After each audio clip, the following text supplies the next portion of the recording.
जननी जन्म सौख्यानां वर्धने कुल संपदां पदवी पूर्व पुण्यानां लिख्यते जन्म पत्रिका गजाननं भूत गणादि सेवितं कवित्त जम्बु फलसार पक्षितम् उमासुतं शोक विनाश कारणं नमामि विघ्नेश्वर पादपङ्कजम् आदित्याय च सोमाय मंगलाय बुधाय च गुरु शुक्र शनिभ्यश्च राघवे केतवे நமஹ. உலகெங்கும் வாழக்கூடிய நெக்ஸ்ட் ஜென் நேயர்கள் அனைவருக்கும் வணக்கம். நான் மக்கள் ஜோதிடர் டாக்டர் ராஜ்குமார் சிவாச்சாரியார் பேசுகிறேன். எல்லாரும் எப்படி இருக்கீங்க? நலமா இருப்பீங்க நம்புறேன்.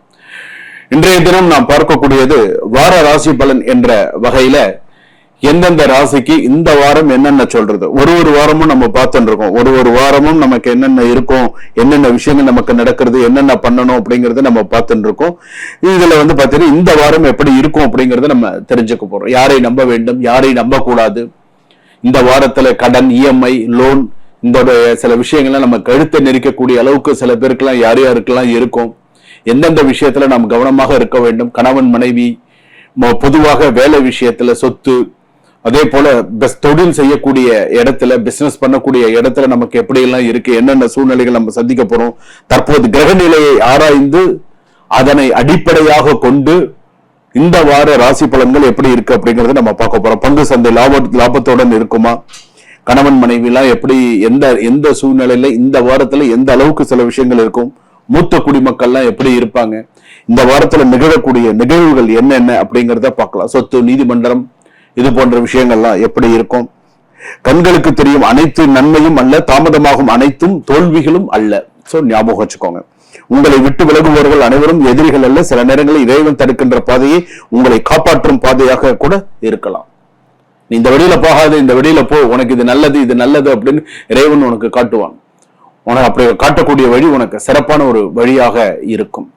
அதனால இந்த ராசி பலன்கள் அப்படின்னு சொல்லும் போது 12 ராசி பலன்கள், மேஷ ராசியிலிருந்து மீன ராசி பரியந்தம் எப்படி இருக்கு நமக்கு. நம்மளோட இந்த வார்த்தை நீங்க கேட்டுட்டீங்கன்னு சொன்னா இந்த வாரத்துக்கு நீங்க எச்சரிக்கையாக இருக்க வேண்டும். எதுல எச்சரிக்கையா இருக்கணும், எதுல எப்படி இருக்கணும், என்னென்ன செய்யணும், நமக்கு என்னென்ன செய்தால் நமக்கு சிறப்பு நன்மை அப்படிங்கிறத சமயோஜித புத்தியுடன் பார்த்து நாம் நடந்து கொள்ள வேண்டும். என்னென்ன பேசுறோம், என்னென்ன முக்கியமா என்னென்ன பேசுறோம் அப்படிங்கறதெல்லாம் கவனம் தேவை. சரிங்களா? சுபம். வாழ்க வளமுடன். சிம்மராசி நேயர்களே, சிம்மராசிக்கு எப்படி இருக்கு இந்த வாரம்? ஒரு எதிரி உருவாக வாய்ப்பு உண்டு. ஒரு எதிரி உருவாக போறாங்க. வேலை செய்யற இடமா இருக்கலாம், தொழில் செய்யக்கூடிய இடமா இருக்கலாம். அந்த எதிரி ஹித சத்ரு, அனுகூல சத்ரு அப்படின்னு சொல்லுவோம். அந்த எதிரி உங்களுக்கு ரொம்ப பிரச்சனையா இருக்க போறது. ரொம்ப கவனமா இருங்க. ஏற்கனவே அஷ்டமச்சனி, இன்னொன்னு ஏற்கனவே இப்ப ஜென்ம ராசியில வேற கிரகங்கள்லாம் இருக்கு. ரொம்ப கஷ்டம். மூலத்துக்கு 2 பக்கெட் அடின்னு உங்களுக்கு 4 பக்கெட்டும் கொஞ்சம் பிரச்சனையா இருக்கு. எதுவா இருந்தாலும் பார்த்து செயல்பாடு பண்ணுங்க. நான் இருக்க, நீங்க கவலைப்படாதீங்க. போன் பண்ணுங்க, நான் பாத்துக்கிறேன். எதுவா இருந்தாலும் ஒரு போன் பண்ணி எனக்கு சொல்லுங்க, சுயஜாதகத்தை பார்த்துட்டு. மனைவியால் தொல்லை, மனைவி அல்லது கணவன் என்ன பண்ணுவாங்க அப்படின்னு சொன்னா இந்த வாரத்துல என்ன மாதிரி ஏமாற்றி விட்டு செல்லலாம். ஏமாற்றி விட்டு தேவையில்லை அப்படின்னு சொல்லிட்டு ஏமாற்றி விட்டு செல்லலாம். மனைவி அல்லது கணவன் யாராவது ஒருத்தர், ஆணாக இருந்தால் பெண், பெண்ணாக இருந்தால் ஆண், அந்த ஒரு விஷயம் நடக்கிறதுக்கான வாய்ப்பு. ஆணாக இருக்கக்கூடிய கணவன், அதாவது ஒரு ஆண் ஒரு கல்யாணம் பண்ணி ஒரு வீட்டுல கணவன் மனைவியா இருக்கக்கூடிய ஒரு கணவன் இன்னும் ஒரு பெண் தொடர்பால், இன்னொரு பெண்ணால ஒரு தொடர்பு ஏற்பட்டு அந்த தொடர்பு தெரிய அந்த குடும்பத்துல கொஞ்சம் அசிங்கத்தை ஏற்படுத்தக்கூடிய சூழ்நிலைகள் ஏற்படுத்தும். சோ கொஞ்சம் கவனமா இருங்க.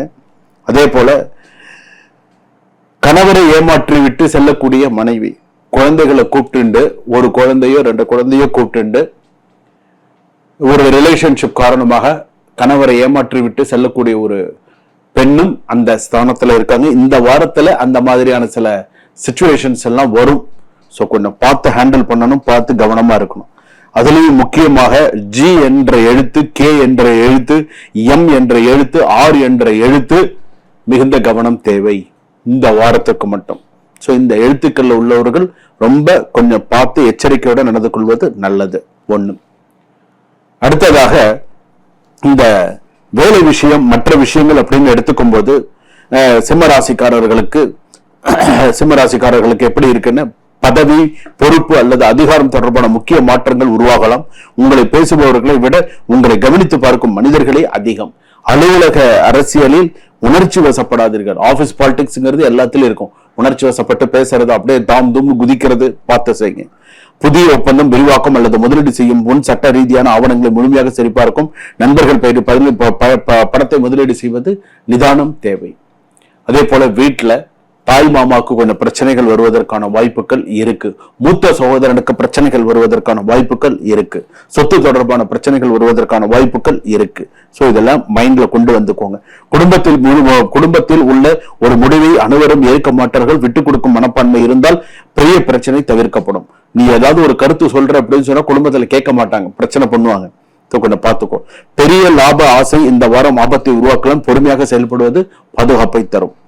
இதயம், ரத்த அழுத்தம், முதுகுவலி, அதிக மன அழுத்தம் போன்றவற்றை கவனம் தேவை. மூத்த குடிமக்கள் உடல் சோர்வை அலட்சியப்படுத்த வேண்டாம். சோ கொஞ்சம் கவனமா இருக்கிறது நல்லது. கோபத்தில் பேசும் ஒரு வார்த்தை பல வருட உறவை கூட முடிவுக்கு கொண்டு செல்லலாம். கையெழுத்து, பண பரிமாற்றம், வாக்குறுதி போன்றவற்றில் கவனம் தேவை. சோ இந்த விஷயத்துல கவனமா. சிங்கம் கர்ஜிப்பதால் மட்டுமல்ல, சரியான நேரத்தில் அமைதியாக இருப்பதாலும் ராஜாவாகிறது. இந்த வாரம் நிதானமே உங்கள் வெற்றியை முடிவு செய்யும். சிங்கம் கர்ஜித்தாதான் சிங்கம்ங்கிறதெல்லாம் கிடையாது. அமைதியா இருந்தாலும் சிங்கம் தான், ஞாபகம் வச்சுக்கோங்க. அதனால நம்ம எப்படி இருக்கணும் அப்படிங்கிறத பார்த்துக்கோங்க. ஆனா சில பேர், இதே நான் இன்னொரு விஷயமா சொல்றேன், சிங்கத்தை சீண்டி பார்ப்பார்கள். சிம்ம ராசியில இருப்பவர்கள் சீண்டி, ஒருத்தன் அப்படியே இதா இருக்கு அப்படிங்கிறதுக்கோசரம் சீண்டி பார்க்க கூடாது.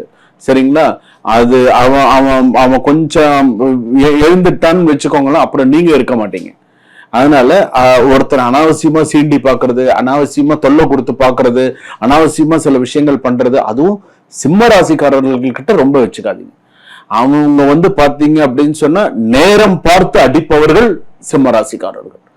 சோ எச்சரிக்கையுடன் அவங்க கிட்ட இருக்கணும். அவங்க பாக்குறதுக்கு சாதாரணமா இருக்கிற மாதிரி இருப்பாங்க, கரெக்டா இருப்பாங்க. எல்லாம் யானைக்கும் அடிசருக்குங்கிற மாதிரி சில பிரச்சனைகள் வரதான் வரும். அதுக்குன்னு அவங்கள ஏறி மிதிச்சுட்டு போகணும்னு நினைச்ச அந்த இடத்துல நீ தான் கஷ்டப்படணும். அதனால யார்கிட்ட எப்படி கவனமா இருக்கணுங்கிறது கவனமா இருங்க. சுபம்.